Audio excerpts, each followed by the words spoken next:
Hello, I'm Kamal Santamaria. This is Counting the Cost on Al Jazeera, your weekly look at the world of business and economics. This week, Brazil, an economy built on China's boom, which raised a new middle class. But now Brazil's in recession. Has it simply outgrown the authors of its best decade, or has something gone seriously wrong? Also this week, Occupy Hong Kong, the protests challenging Beijing's long-term power, but also having a more immediate effect on a bustling economy in one of the world's major financial hubs. And the power behind your phones, your computers and your televisions, not smart design or new technology, but minerals, and ones which bring conflict with them. So, a close look at Brazil this week on Counting the Cost, a country which, well, was a great success story of Latin America, wasn't it? But as it heads to the polls later in October to elect a president, it is the legacy of the last one which looms large among the questions about what's gone wrong under the current one. We're looking at a two-horse race here, the incumbent Dilma Rousseff and the challenger Marina Silva. But there's almost a third player to talk about, and it's this man, the former president, Luiz Inácio Lula da Silva, who's considered to be responsible for Brazil's stellar growth, where it averaged, as you see, 4.5% between 2004 and 2010. That was powered by his policies, though we can probably forgive this dip here in 2009, the recession, because pretty much everyone suffered then. I call him a third player because he handed Brazil over in a very good shape to this lady, Dilma Rousseff, the current president. And as you can see, well, the economy just hasn't performed as well since then. So people are naturally looking back to the Lula days and wondering what's gone wrong. Just one other point, I want to overlay the growth of China at the same time, which might seem a little odd, but in part it has been argued that without the rise of China that we've seen and its appetite for food and raw minerals, then Brazil wouldn't have made the great advances that it has made. Now, we're not saying all the gains were because of China, but it did allow Lula to institute and increase the minimum wage and boost social spending, help improve access to credit, all things which help lift millions of people out of poverty. But right now, as Gabriel Elizondo reports from Sao Paulo, inflation is proving a big hurdle to overcome. At the farmers' market in João da Campanelas neighborhood, the produce is fresh, but slowly rising prices in recent years have forced her to dig deeper into her wallet to pay for it. Inflation goes up every day. Before, with 50 reais, I would buy a lot of things. But today, that money just buys the basics. It's not just in her imagination. Inflation will likely end the year at 6.3%, right at the upper limit of the government ceiling. But President Dilma Rousseff was all smiles at a recent campaign rally, but she's facing a hard-fought re-election over her managing of the economy. This week, the central bank said it expects GDP to grow by just 0.7% this year, down from 7.5% growth when she took office. Numbers like that have prompted the opposition to pounce. Candidate Marina Silva, a former leftist now aligned with neoliberal economic advisors, has been short on specifics but promises economic change. And Aécio Neves of the center-right party has been busy sharpening his economic attacks.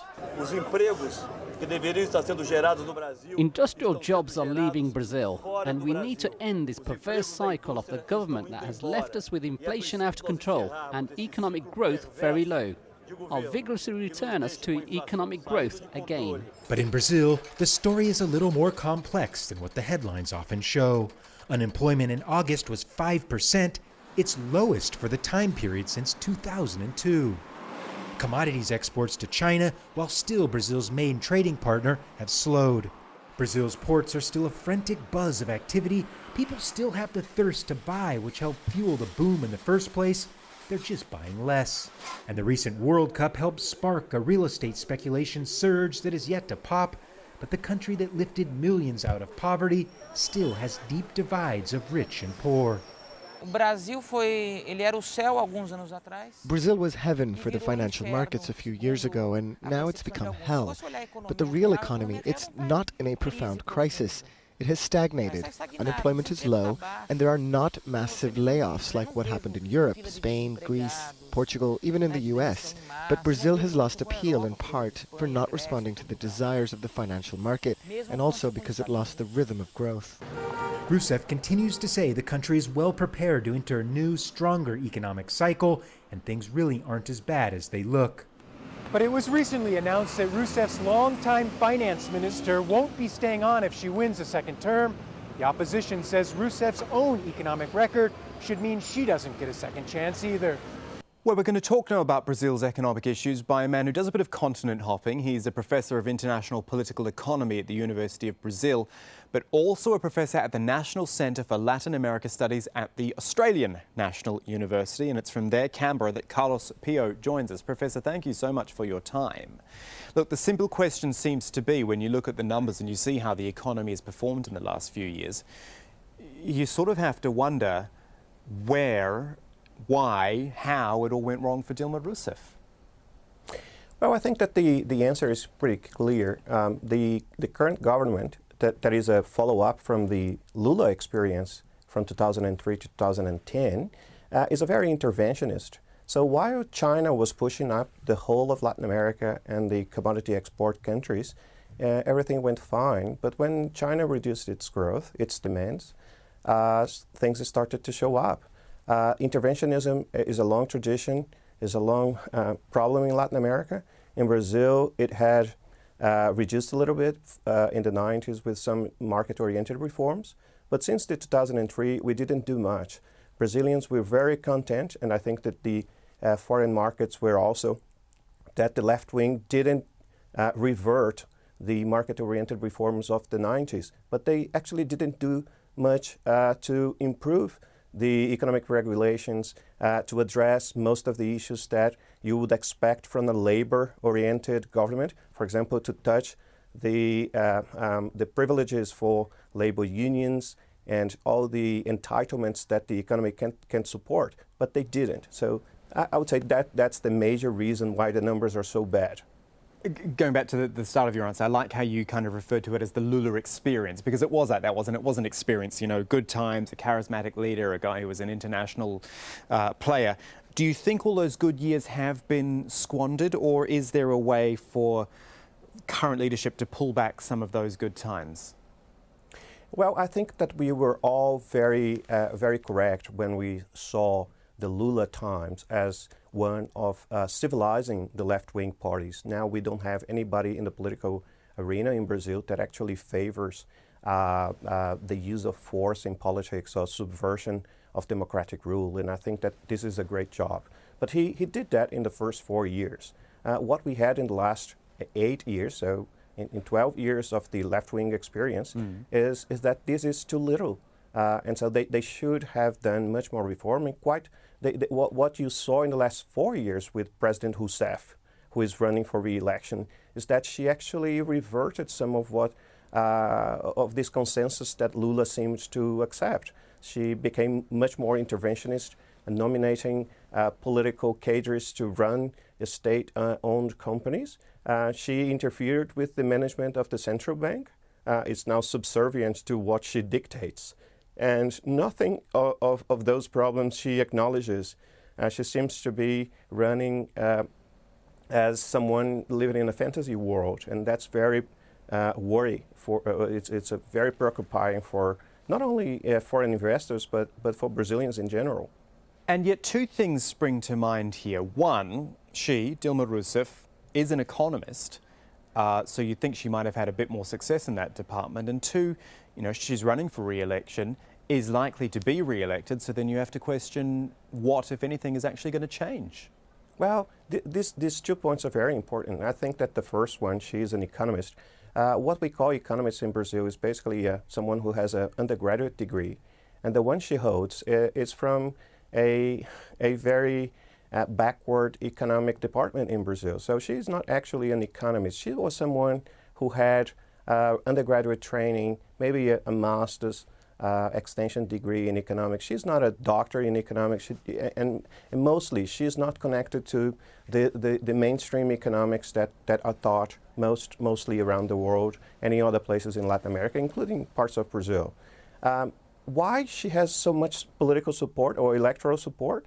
Well, we have more than 12 million families living on conditional cash transfers, so direct transfers of it's a small amount of money, but it's a monthly income that is completely dependent on the federal government, and she has capitalized upon it to say that her opponents will finish the program. So she's been using it not as a policy that is a policy of the state in general, but as her own government policy, which is completely wrong and has been called that way by everyone analyzing Brazilian politics right now. So that explains a little bit of why she failed so poorly in the economic front, but still does well in the electoral one.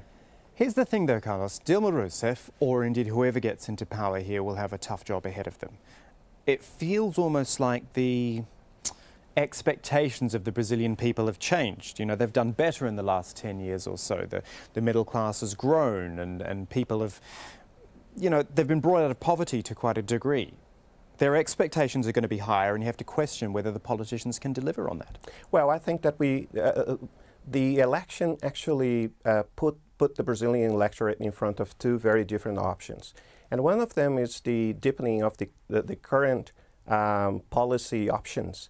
And I think that the signs of that we are seeing now will be much worse in a year if the president is re-elected.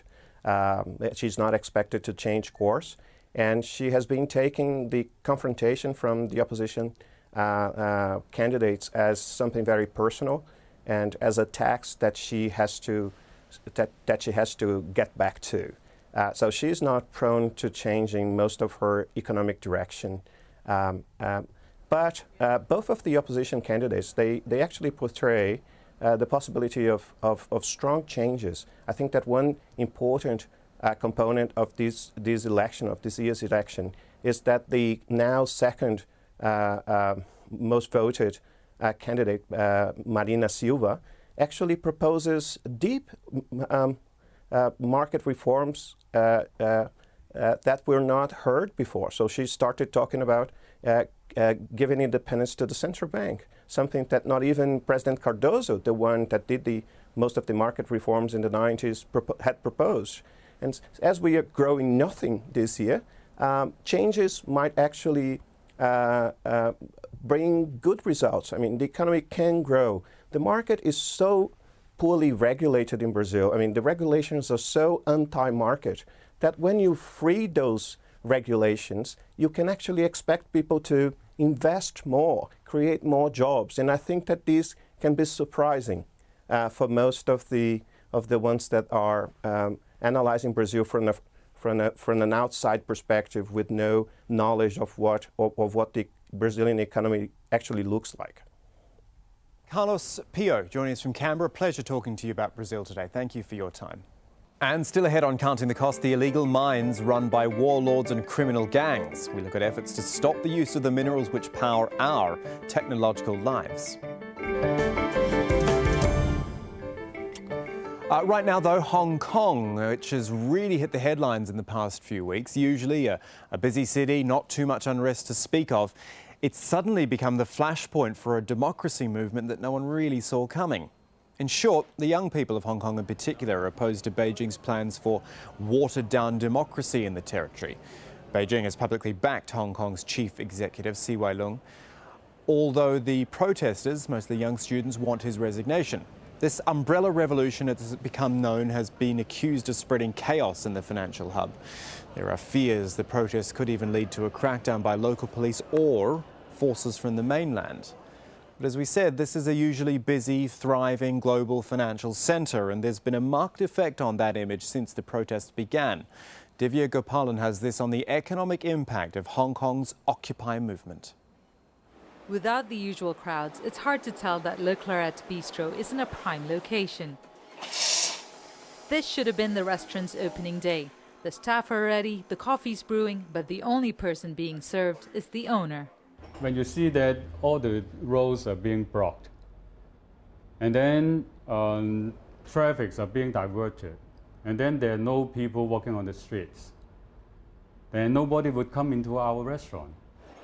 The protests have strategically taken root in Hong Kong's most densely packed office and shopping areas like Causeway Bay. This is normally one of the busiest times of the year for luxury stores, with China's Golden Holiday Week starting. But the cash-rich mainlanders are staying away. And it's frustrating more than just the retailers. Why must you damage the prosperity of Hong Kong in your fight for democracy? The concern is echoed by business leaders who say that if the protests continue, Hong Kong's economy will take a hit. I think it will affect the image of Hong Kong, and also maybe the foreign investors will have certain reservations. This is where most of the protesters gather. They take up about 3 kilometers of this boulevard. This is normally one of Hong Kong's busiest roads. It connects the east and the west of the island. But the protests have essentially cut the heart of the business district in half, reflecting the divide in Hong Kong's population. Feelings are mixed at the Wan Chai Computer Center. The building is usually packed with tech-savvy youngsters, but many of them are at the protests. My sales have dropped around 30%, but personally, I think the protesters are very peaceful and I support their campaign. 98% of Hong Kong's businesses are small or medium-sized. It's unclear how long the protests will last, but what business owners do know is that the longer they continue, the less likely their enterprises will survive. We're back to Latin America now in this part of the programme. Argentina and its inability to meet its debt commitments. That in turn is making it impossible to get the international credit Argentina so badly needs. You'd think all of that might mean the government would pull back on its spending a bit, right? Well, have a look at this from Lucia Newman. Argentine lawyer Luis Jimenez turns on the light as he enters his Buenos Aires flat. In the kitchen, he pours water into the kettle, which he then heats by lighting the gas stove in preparation for his afternoon mate tea. In this daily ritual, everything but the tea is heavily subsidized by the government. These are my electricity, gas, and water bills. How much are they subsidized, we ask? About 2/3 of the electricity bill, about 1/3 of the water, and the gas a little less. As the light bill specifies, in neighboring Chile and Brazil, it would be 5 times more expensive, and in Uruguay, 16 times more. And when Jimenez goes to the city center, he pays roughly 40 US cents, the cheapest bus fare in South America. All this costs money, and lots of it, as President Cristina Kirchner noted when she welcomed the first batch of new trains for Argentina's heavily subsidized public rail system. In all, we have spent $220 million, the biggest investment in our public rail system in 50 or 60 years. Of course, subsidies are popular. But economists insist Argentina can't afford to keep taking money out of the central bank without putting it back. This country's reserves are plummeting amid double-digit inflation, fanned in great part by social spending, most of it for subsidies. But rather than maintain or reduce public spending, this first semester the government increased it by nearly 50%. We are playing at the edge of the precipice. We risk reaching the point where we will grab the central bank's piggy bank and discover there are no more coins. And Argentina again will be bankrupt, as has happened so many times before. A warning the government is ignoring, hoping that the piggy bank won't run out, at least not before presidential elections a year from now. Now, have you ever thought that the stuff inside your phones and your laptops and your tablet, not the content, but the actual guts of the thing, could be fueling conflicts in some of the world's most dangerous places? We're talking about things like gold, tungsten and tantalum, minerals which, because of where they come from and the competition they produce, take on the name conflict minerals. In places like the DRC, metals are unearthed, people are exploited, huge money is made, weapons flourish, and so one of the most vicious, long-running conflicts in Africa is fueled. As many as 5 million people have died in around a decade. Our case study this week, though, is from Colombia, and you'll see in this report now from Alessandro Rampietti how the chain works: the miners, the rebels, the multinationals, the threats, and the exploitation. In La Toma, mining has always been a communal affair. As their ancestors have done for hundreds of years, men and women of all ages chip away at the rocks in search of gold. It's a way to make a modest living, but also an activity deeply linked to their culture. I started when I was 5 years old, since I knew what mining was. This unites us. We don't want multinational companies here, or illegal groups with excavators and mercury that pollute the river. For 20 years, the community has managed to defend their territory from powerful interests and large-scale mining, but now they say they're proving defenseless against the latest threat. Half a dozen illegal mines scar the river along the valley. Under control of armed men, bulldozers dig holes day and night. The community says FARC rebels and criminal gangs exploit them. Leaders received death threats for reporting their presence, and some had to leave. Armed groups depend on this activity now, so anything we say turns us into a target. We live in fear because we don't know what they're capable of, and we feel the government is not doing anything about it. Experts say illegal mining now outstrips drug trafficking as the main source of criminal income in many regions. Increasing the international price of gold, this became a profitable activity, a source of resources for criminal groups. And given that this is by nature illegal, they have to rely on violence in the same way that they do it with drug trafficking, to enforce contracts, to enforce property rights, to control territories. In San Antonio, over 2,000 people worked at this illegal mine until part of it collapsed, killing 14. Only then did the police shut it down. It's been like a domino effect. They took away the gold, destroyed the environment, and the very fabric of our once agricultural community. We're left with nothing. And further to that report, have a look at this interview I conducted for Al Jazeera News with Emily Norton. She's with the NGO Global Witness, which looks at issues concerning environmental exploitation and human rights. I asked Emily how these issues were being dealt with and at what level. Well, right now, we're looking very much at the EU, actually, for action. Internationally, governments are trying to make changes. They're trying to make sure that companies are required to actually check their supply chains and check that they are not funding armed groups, they're not funding militias, and they're not funding members of the military who are in these sort of mines. In Europe, we are looking actually for binding requirements on companies that supply your mobile phones, companies that supply laptops that contain minerals which, if not sourced and sourced responsibly from high-risk areas, actually do risk funding conflict and funding human rights abuses. So we, right now, are looking very much to international governments. We're looking for reform, and we're looking for companies to start checking their supply chains and publicly report on what they're doing. And are companies willing to do that? I mean, they should. This is almost reminding me of the sort of the trade in clothing, you know, sweatshops and things like that, where companies had to become more responsible about who was making their garments. Are companies willing to be a bit more responsible like that?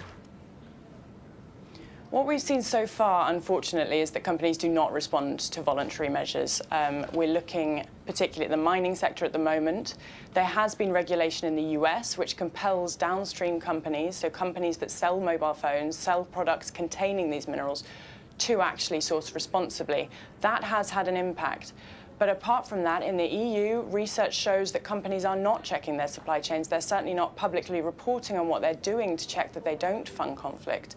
And so the answer to that is no, companies do not respond, and that's why we're looking really for meaningful regulation in the EU. I'm looking at some of the numbers here that Global Witness has come up with, talking about these deadly conflicts which have displaced over 9.4 million people. Just explain to us, again, people who are sort of coming into this sort of topic a bit cold, how these conflicts actually have such a huge effect.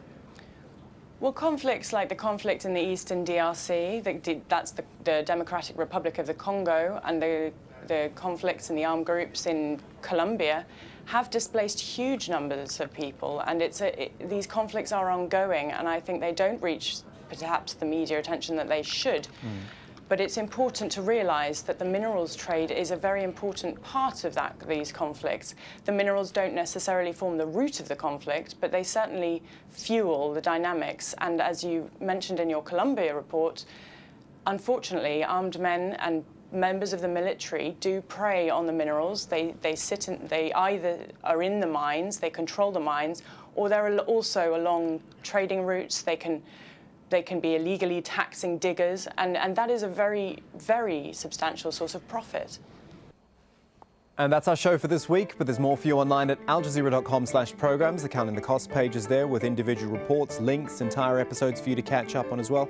And then down the right-hand side, we've got the social media feed, which has got people's comments and feedbacks there. You can join in that as well by tweeting either me, at Kamal AJE, or our business editor, at Abid Oliver Ali. And you can use the hashtag Counting the Cost as well to join the social media feed. Or there's the email address if you want to use that, countingthecost@aljazeera.net. But that is it for this edition of Counting the Cost. I'm Kamal Santamaria from the whole team. Thanks for joining us. The news on Al Jazeera is next.